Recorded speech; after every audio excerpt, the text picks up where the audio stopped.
सुप्रभात बच्चों, कैसे हैं आप सब। आशा करती हूँ आप घर पर स्वस्थ होंगे। बच्चों, आज हम पाठ 16 पढ़ने वाले हैं। पाठ का नाम है तीज पर्व है। इसका अभ्यास करने वाले हैं हम। तो तीज पर्व ये एक त्यौहार है बेटा। तीज सभी बच्चे जानते होंगे इसके बारे में। तीज का जो त्यौहार होता है वो श्रावण के महीने में, श्रावण मास जो हमारा आता है, बारिश का महीना, तब आता है। और कब? शुक्ल पक्ष की तृतीया तिथि को। शुक्ल पक्ष, हमारा जो पक्ष होते हैं बेटा वो एक महीने में दो होते हैं। एक शुक्ल पक्ष होता है और एक कृष्ण पक्ष होता है। आपने अपने घर वालों से, बड़ों से कभी सुना भी होगा कि अब अंधेरी चल रही है या चांदन का समय चल रहा है। तो ये जो चांदन और अंधेरे, ये 15-15 दिनों का समय होता है। तो जो अमावस्या के बाद, अमावस्या जो आती है हमारी, उसके बाद के 15 दिन जो होते हैं वो शुक्ल पक्ष का समय होता है बेटा। और पूर्णिमा के बाद जो 15 दिन होते हैं वो समय होता है हमारा कृष्ण पक्ष का, क्योंकि उस समय चंद्रमा दिखाई नहीं देता है। ठीक है, धीरे धीरे घटता चला जाता है और अमावस्या के बाद चंद्रमा धीरे धीरे बढ़ना शुरू होता है। तो इसलिए अमावस्या के बाद का समय शुक्ल पक्ष और पूर्णिमा के बाद का समय बेटा कृष्ण पक्ष कहलाता है। तो ये जो तीज का पर्व है ये कब आता है? श्रावण मास के जब शुक्ल पक्ष होता है और उस शुक्ल पक्ष में जब हमारी तृतीया तिथि आती है। अब जो दोनों पक्ष हैं, कृष्ण पक्ष और शुक्ल पक्ष, उन दोनों में ही प्रथमा तिथि से शुरू होकर और एक पक्ष शुक्ल पक्ष में भी और कृष्ण पक्ष में भी, एक में अमावस्या पर कंप्लीट होता है पखवाड़ा, पखवाड़ा बोलते हैं इसे एक पक्ष को, और एक पखवाड़ा जो होता है बेटा वो हमारा पूर्णिमा पे कंप्लीट होता है। तो जो तृतीया तिथि, प्रथमा, द्वितीया और उसके बाद जो तीसरा दिन आता है तृतीया तिथि, उस दिन ये तीज का पर्व मनाया जाता है। इस पाठ के अंदर बेटा ज़्यादातर हरियाणा, ये जो तीज पर्व है ये हरियाणा में अधिकतर मनाया जाता है। वैसे और स्टेट में भी मनाया जाता है लेकिन ज़्यादातर हरियाणा में मनाया जाता है। और यह त्यौहार कैसे मनाया जाता है, हरियाणा में क्या क्या रीति रिवाज है इस त्यौहार को मनाने के, उन सब के बारे में वर्णन किया गया है। तो आज इसका अभ्यास करने वाले हैं हम। देखो, एक पदेन उत्तरत, जो यहाँ कुछ प्रश्न दिए हैं इनका उत्तर हमें एक शब्द में देना है। कस्याम तिथौ तीज पर्वः आयोज्यते।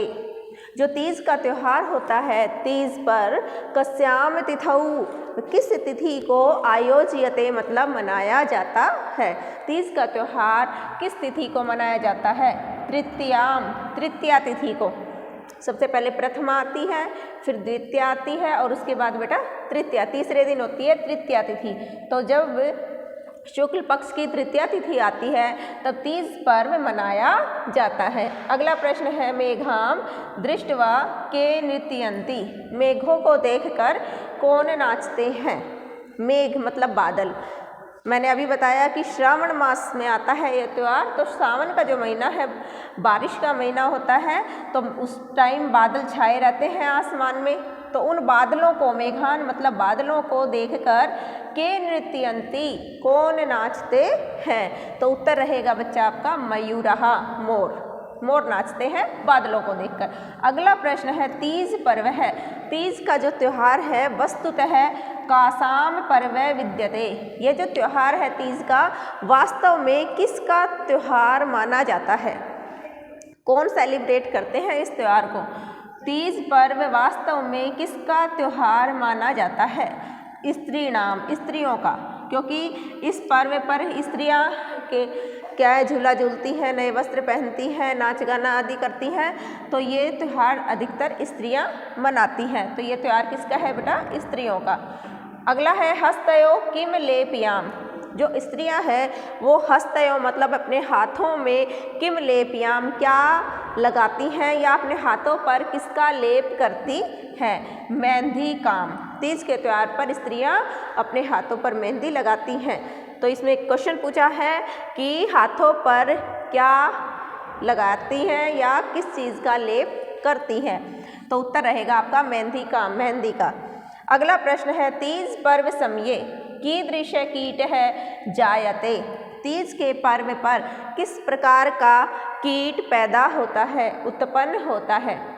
तो इस पाठ में आया बेटा कि तीज का जो त्यौहार होता है उस समय में एक लाल रंग का बिल्कुल मखमली टाइप से रेशम जैसा एक कीड़ा, जिसे एक तीज के नाम से ही जाना जाता है, वो उत्पन्न होता है।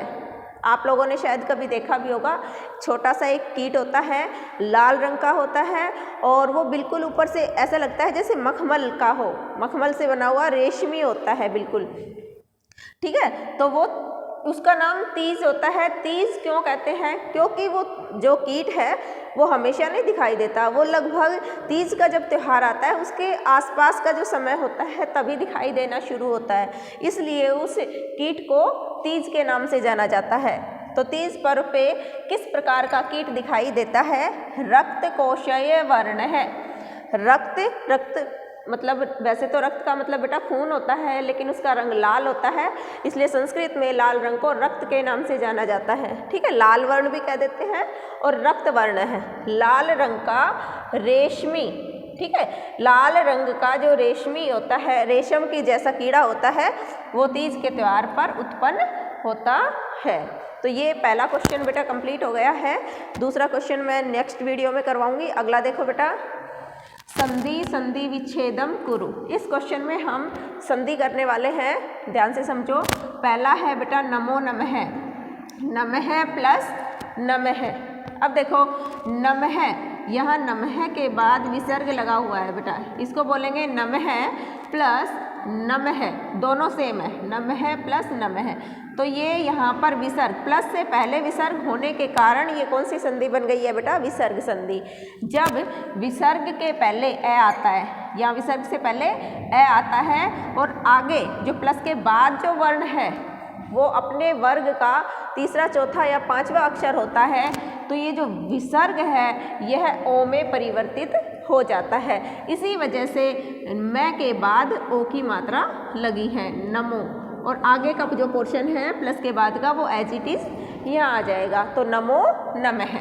अगला है अवकाशो अपि, अवकाशो अपि, अवकाश है, अवकाश है प्लस अपि, सेम टू सेम इसी की तरह है बेटा कि विसर्ग जो है उससे पहले ए है और बाद में भी विसर्ग के पहले ए है और प्लस के बाद भी अगर ए आता है तो भी विसर्ग ओ में परिवर्तित हो जाता है। तो ये जो श है इसके बाद ओ की मात्रा लगेगी और आगे का पोर्शन एज इट इज आएगा, ठीक है। तो अवकाश है प्लस अपि बनेगा अवकाशो अपि।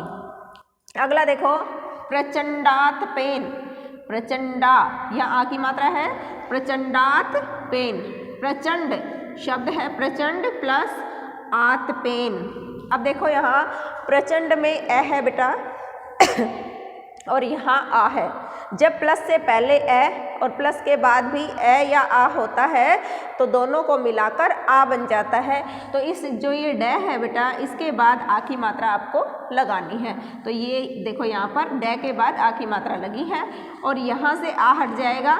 ये दीर्घ संधि का एग्जाम्पल है बेटा। तो जो ए और आ मिलकर आ बना है तो ये वाला आ हमारा लोप हो जाएगा और ये तय पे न ये एज इट इज यहाँ रहेगा।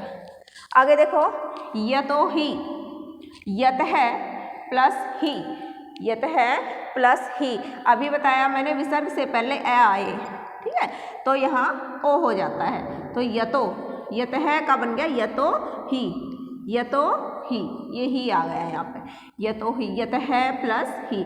एक बार फिर से देखो, हम एक पूरा ही एक बार रिपीट कर लेते हैं। एक पदेन उद्धृत में कस्याम तिथौ तीज पर्व आयोज्यते, किस तिथि को तीज पर्व का आयोजन होता है? तृतीयाम, तृतीया तिथि को। मेघान दृष्टवा के नृत्यंती, मेघों को देखकर कौन नाचते हैं? मयूरहा, मोर नाचते हैं। तीज पर्व वस्तुतः कासाम पर्व विद्यते, तीज का पर्व वास्तव में किसका त्यौहार कहलाता है? स्त्री नाम का, औरतों का, स्त्रियों का। हस्तयो किम लेपयामि, औरतें अपने हाथों पर किसका लेप करती हैं? मेहंदी का, मेहंदी का। अगला है तीज पर्व समये कीदृश कीटः जायते, तीज पर्व के समय कौन से कीट दिखाई देते हैं? रक्त कोशैर वर्ण, और इसको तीज के नाम से भी जाना जाता है। इसका क्या नाम है? कीट का तीज। लाल रंग का जो रेशमी कीड़ा होता है जिसका नाम होता है तीज, वो दिखाई देता है। अगला क्वेश्चन, संधि संधि विच्छेदम करो। यहाँ संधि करनी है नमो नमः, नमः प्लस नमः नमो नमः। अवकाशो अपि, अवकाश है प्लस अपि, अवकाशो अपि। प्रचंडातपेन, प्रचंड प्लस आतपेन, प्रचंडातपेन। यतो ही, यत है प्लस ही, यतो ही। तो आशा करती हूँ बच्चों ये 2 क्वेश्चन मैंने कराए हैं आपको समझ आए होंगे। इससे आगे नेक्स्ट वीडियो में। Thank you.